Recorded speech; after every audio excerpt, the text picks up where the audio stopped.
যে আমাদের মুর্শিদ আমাদের বড় সাহেব কেবলা মাহফিলের উদ্দেশ্যে রওনা দিয়ে অনেক জায়গা চলে এসেছে। আলহামদুলিল্লাহ বললেন না? আমরা সাধারণত বড় সাহেব কেবলাকে আমরা পাই না, ঠিক না বেটি? আমরা খুব আকাঙ্ক্ষিত, আমরা অত্যন্ত সৌভাগ্যবান নিজেদেরকে মনে করছি, গৌরবান্বিত মনে করছি যে আমাদের মুর্শিদ কেবলা আজকের এই মাহফিলে আসতেছেন। আলহামদুলিল্লাহ বলেন। হয়তো গোলাপগঞ্জের অনেক মানুষ, আমি মনে করি প্রায় 50% মানুষই বড় সাহেব কেবলাকে দেখেন নাই, ঠিক না বেটি? বড় সাহেব কেবলার কথা যখন আমরা একটু ধ্যান করি, তখন আমি আজ থেকে 1500 বছর আগে যাই। আমার মনে হয় যেন আল্লাহ পাক হযরত উমর রাদিয়াল্লাহু তাআলা আনহুর এক প্রতিচ্ছবি জকিগঞ্জের মাটিতে প্রেরণ করেছেন। সাহাবায়ে কেরামের যে আদত ছিল, অভ্যাস ছিল, যে বদান্যতা ছিল, সাহাবায়ে কেরামের যে খিদমত ছিল, ইনসাফের যে ভিত্তি ছিল, আমরা বড় সাহেব কেবলার মাঝে এইগুলা খুঁজে পাই। আলহামদুলিল্লাহ বলেন না? এমনকি হযরত রাসূল করিম সাল্লাল্লাহু আলাইহি সাল্লামের অনেক আদত, আখলাক, হুসনে খুলকের অনেকটা অংশ আমরা বড় সাহেব কেবলার মাঝে খুঁজে পাই। আলহামদুলিল্লাহ বলেন না? বড় সাহেব কেবলাকে আমি মনে করি এই যুগের, এই শতাব্দীর হাতিম তাই, ঠিক না বেঠিক? যেরকম কেউ যদি 500 টাকা হাদিয়া দেয়, কমপক্ষে অনেক আছে 1000 টাকা পায়। সুবহানাল্লাহ বলেন না? 5000 দিছে 10,000 পায়, 100 টাকা দিছে 200 টাকা, ঠিক না? আর প্রত্যেক দিন তো ল্যাংড়া, আতুর, এতিম, অনাথ, অন্ধ, বিধবা, সমাজের এক সবচেয়ে অচ্যুত প্রায় মানুষগুলা সাহেব কেবলা, বড় সাহেব কেবলার কাছে গিয়ে আশ্রয় পায়, ঠিক না বেঠিক? যেরকম এমন হাজার হাজার মানুষ আছেন, হাজার হাজার মানুষ আছেন যাদের ঘর তৈরি করে দিয়েছেন বড় সাহেব কেবলা। কি আপনাদের বিশ্বাস হয় না? আপনারা জানেন না? আসছে বলছেন কেন? হয়তো লাখের উপরে নলকূপ, মানে টিউবওয়েল, যেটা এটা বড় সাহেবের নিজের হাত দিয়ে হয়তো লাখো লাখো মানুষের বাড়িতে বাড়িতে এগুলা তিনি মানুষেরা যাতে বিশুদ্ধ পানি পায় এই ব্যবস্থা করে দিয়েছে, ঠিক না বেঠিক? জোরে করে। আর বড় সাহেব কেবলার তো এখানে যদি আপনারা যান, সাহেব কেবলার বাড়িতে যান, তাহলে এখানে এতিমদের জংশন দেখবেন, জংশন, ঠিক না বেঠিক? জোরে করে। আমার মনে হয় না এই বাংলাদেশ শুধু নয়, পৃথিবীর কোথাও একটা ফ্যামিলির পক্ষ থেকে, একটা পরিবারের পক্ষ থেকে, একজন মানুষের পক্ষ থেকে 3 থেকে 4 হাজার এতিম অনাথকে 3 বেলা খাওয়াইয়া, পরাইয়া, তেল পানি দিয়া, গোসল করাইয়া, কাপড় চোপড় দিয়া লালন পালন করা হচ্ছে। পৃথিবীর মধ্যে এমন কোন নজির আমার জানা নাই। আল্লাহ ইয়া রাসূলুল্লাহ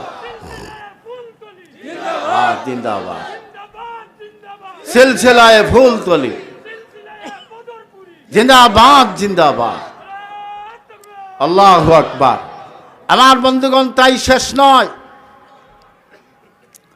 যেখানে এই দেশের হাজার হাজার শিল্পপতিরা যেই রোহিঙ্গা শরণার্থীদেরকে সাহায্য করার সাহস পায় নাই, যেই রোহিঙ্গাদের কাছে কাপড় চোপড়, অন্ন বস্ত্রের সংস্থান করার কেউ উদ্যোগ গ্রহণ করে নাই, তখন আমাদের পীর মুর্শিদ আল্লামা বড় সাহেব কেবলা সুদূর সিলেট থেকে চিটাগাঙ্গের উখিয়ায় গিয়ে লাখো লাখো রোহিঙ্গাদের মুখে খাবার তুলে দিয়েছেন, অন্ন বস্ত্র তুলে দিয়েছেন, তাদের থাকার জায়গা, তাদের ঘর দুয়ার তৈরি করে দিয়েছেন।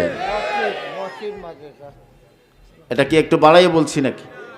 বাড়াইয়ে বলছি নাকি? তারপর এখানে মাদ্রাসা তিনি তৈরি করেছেন, এখানে এতিমখানা তৈরি করেছেন, সেখানে তিনি মসজিদ তৈরি করে দিয়েছেন। হাজার হাজার মানুষকে এখনো দেখেন 15 জানুয়ারি কত বড় ফাংশন সাহেব বাড়িতে, কিন্তু এত বড় ফাংশনের এত গুরুত্বপূর্ণ দায়িত্ব রেখেও মানবতার দায়িত্বটাকে সর্বোচ্চ অগ্রাধিকার দিয়া বড় সাহেব কিবলা চলে গেছেন চিটাগাঙ্গের উখিয়ায়। কি আমি বানাইয়া বলতেছি না? এই বাংলাদেশে যারা পটর পটর করেন, বাংলাদেশে যারা বড় গলায় কথা বলার চেষ্টা করেন, বাংলাদেশে যারা ইসলামের 16 আনা এজেন্ট সেজেছেন, আপনাদের উদ্দেশ্যে বলছি, আপনারা মানবতার জন্য, এই দেশের এতিমনাথদের জন্য, এই দেশের মানুষের জন্য, এই দেশের পিছিয়ে পড়া মানুষের জন্য, এই দেশের এতিমনাথ, এই দেশের কাঙ্গাল মানুষের জন্যে, এই দেশে যারা আশ্রয় নিয়েছে 10 লক্ষের উপরে রোহিঙ্গা, তাদের ব্যাপারে আপনারা কি অবদান রেখেছে জাতি আজ আপনাদের কাছে তা জানতে চায়।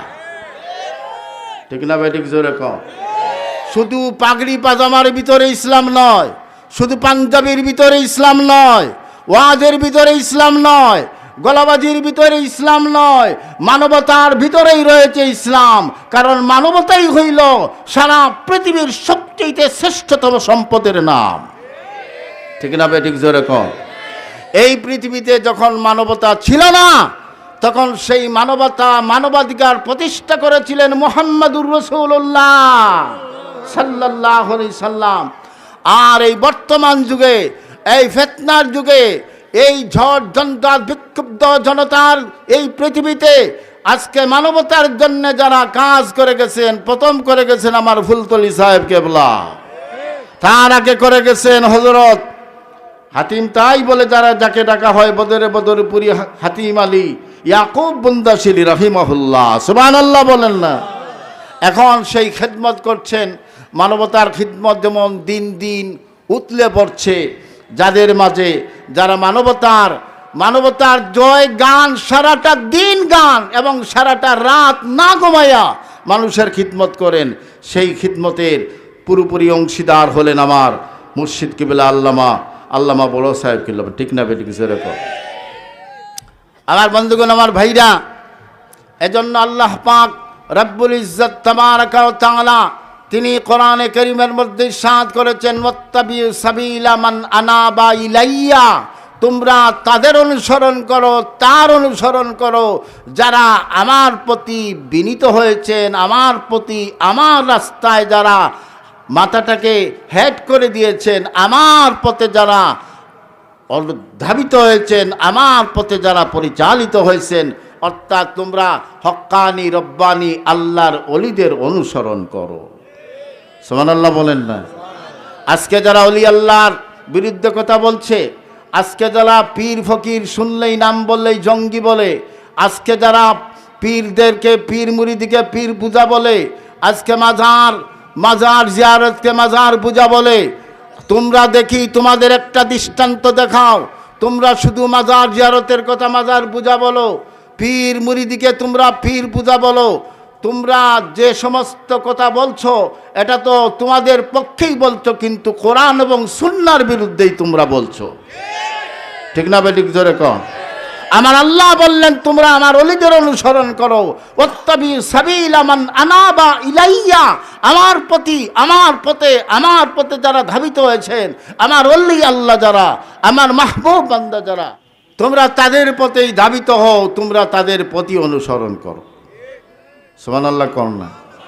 আমরা সাহেব কিবলা ফুলতলিকে অনুসরণ করি, আমাদের মন করা অনুসরণ নয়। আমরা বড় সাহেবকে অনুসরণ করি, তাদেরকে আমরা ফলো করি, আমাদের ব্যক্তি থেকে, আমাদের মন থেকে মন গড়া কোনো অনুসরণ নয়। এই অনুসরণের কথা বলেছেন আজ থেকে 1500 বছর আগে আমার রব্বুল আলামিন। সুবহানাল্লাহ, সুবহানাল্লাহ।